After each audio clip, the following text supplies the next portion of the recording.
Welcome to Man Does Tech, where I solve the problems you didn't even know you had.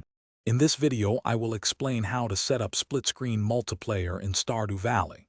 First, launch Stardew Valley and either load an existing save or begin a new game.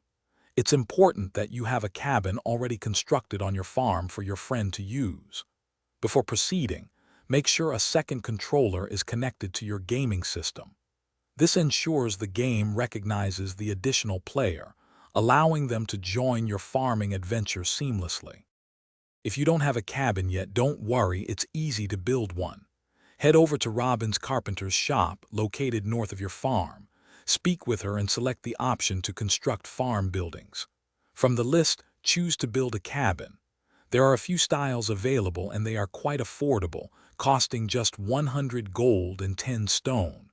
Once built, your friend will have a place to call home on your farm. With a cabin ready and a second controller connected, inviting your friend is the next step. Open your in-game menu, usually by pressing the Escape key on PC or the Start/+ button on consoles. Navigate to the Multiplayer tab within the menu. Here, you'll find an option to start local co-op. Select this, and your second player can now press a button on their controller to join the game and begin their farming journey with you. Now that both players are in, you can enjoy the full Stardew Valley experience together.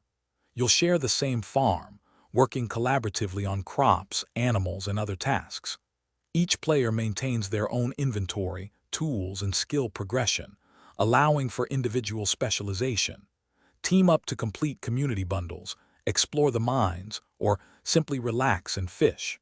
Split-screen co-op makes farming with a friend a truly engaging and fun experience. Thanks for watching. If you found this helpful, don't forget to like and subscribe.